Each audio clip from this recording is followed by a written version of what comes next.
Top stories for ABC 17 News at 6:30. It's official. American Airlines is coming to Columbia. Boone County detectives I spoke with here earlier today at the Sheriff's Department are asking everyone to keep an eye out for Christopher Brown. Meredith, right now we've only had a few light showers in the area, setting up roads to be slick. However, temperatures won't fall below freezing overnight. We're going to go ahead and put the MoDOT app to the test and see how accurate it is. We're in Jefferson City right now, and we're going to head about a half an hour north up to Columbia.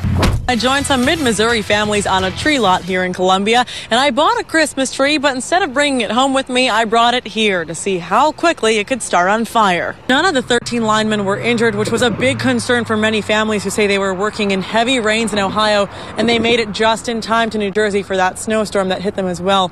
And as you can see here behind me, there's still a few families left, and they are making their way home now. Thousands of kids will be out trick-or-treating tomorrow night for Halloween. The most common dangers include everything from crossing the street and being hit by a car to the costume you wear and the candy you eat. This ride, which has been in the sun for a while, is 120 degrees. Now compare that temperature to this ride, which has been in the shade for some time, and that comes out at around 108 degrees. Now either way, the fire department says these temperatures are hot enough to burn your skin. The only cooling center here throughout the grounds. Let's go ahead and take a look inside.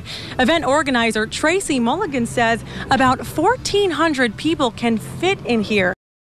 We're getting closer to midnight, and you know what that means. Black Friday is just hours away. Good evening. This is ABC 17 News at 10 o'clock. I'm Candice Aviles. The race is getting close between President Obama and Mitt Romney. The latest ABC News and Washington Post presidential tracking poll has Mitt Romney only 1% above President Obama. Thousands of people are out on the road this busy holiday weekend, and we're getting a spike in deadly accidents here in Missouri. Good evening. I'm Candice Aviles. Since Wednesday, 2 teenagers have died in car accidents near Joplin. One of the victims helped them put a stop to it. Today, ABC 17's Gigi Mann talked to the man who wrestled the teenage suspect to the ground. Reva Stevenson is described as a white female, 5 feet 6 inches tall, 100 pounds, with brown hair and brown eyes. She was last seen wearing jeans and a striped shirt. A last-minute deal is keeping America on the edge of the fiscal cliff, but we haven't gone over it just yet. They are making progress, and there are multiple interviews today, including tonight's questioning of 2 men, both at the Morgan County Sheriff's Department. A lot of interviews continuing, and I think we'll get to the bottom of it, just a matter of time. As time passes, more questions remain about the murder of May and Wayne Wells. Sheriff Jim Petty says they look to pick up the pace. It's maybe a little slower than what we would like or others would like, but it is moving forward. Investigators are moving forward by questioning 2 men tonight. 25-year-old Ronald Blowers caught authorities' attention after getting into a car crash the same night as the murders, around the same time and in the same neighborhood. Highway Patrol report shows Blowers crashed his car at 6:15 p.m. on Ivy Bend Road and Hillview Road, just blocks away from the victim's home. We intend to interview him this evening. So that may be the news that we have. We do have another person to interview tonight, and we have a couple others this evening yet. The other man they are questioning is a young man arrested yesterday at 5 o'clock. Authorities are not releasing his name, but say he ran from them while cutting himself. We are looking into either dismiss him as a witness or suspect or add him to a list. One of the main challenges authorities face is where the murders happened. It makes it a lot tougher. It's very isolated in this area. Basically, this home was only one as far as a stone's throw that you can even find someone living there other than the elderly couple. Sheriffs wouldn't tell me whether either of the 2 men in custody knew the couple. All the investigators in this case are meeting tomorrow morning at 9 o'clock to continue their search of a killer or killers. Ryan? Even though it doesn't look too busy behind me here on I-70, holiday travelers are already making their way to their destinations.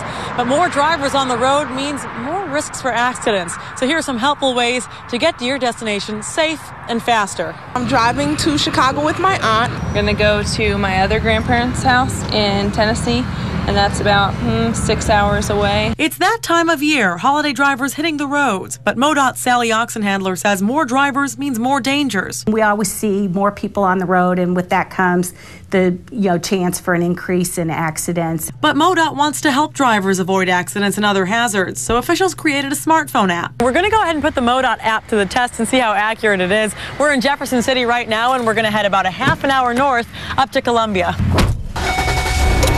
According to the app, everything looks green. There's no accidents or construction that we need to look out for.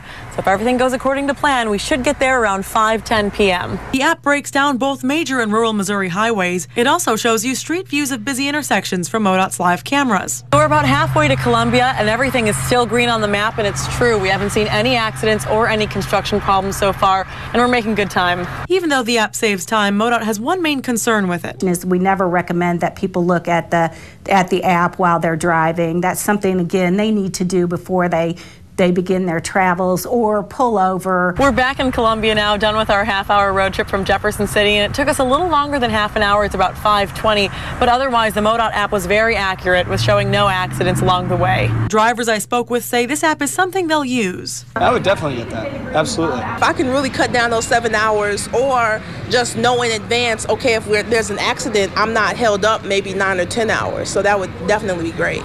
And another way MoDOT will help to improve road safety is to remove construction zones temporarily where possible. You'll see orange cones disappear starting tomorrow around noon, but they'll be back on Monday. Reporting live in Columbia, I'm Candice Aviles, ABC 17 News. Both Boone County and Columbia Fire tell me fires have not only almost doubled this year, but this year has been one with the most expensive losses as well. They say it's because fires have happened at businesses packed with products. We've had more fires than ever before, higher dollar losses than ever before, so we haven't had anything like this happen in quite some time. 2012 is a peak year for fires in mid-Missouri. Boone County and Columbia combined saw 861 fires compared to 520 last year. Columbia Fire Battalion Chief Brad Frazier says the drought is one reason why. There were a large number of brush fires this year. We had historic dry conditions, and that led to more deck fires, which translated in some cases to house fires. House and building fires jumped from 73 to 119, and some of those topped the list in losses. Now, we also had an incredibly large number of high-dollar loss fires. We had some big fires, Brookside, the Business Loop, and then just recently we had the Sound Performance Fire. Those big fires cost almost $20 million, quadrupling last year's numbers of $4 million. House fires led to extra work even for the American Red Cross. We have been able to keep up, and mainly because we have a great core of volunteers.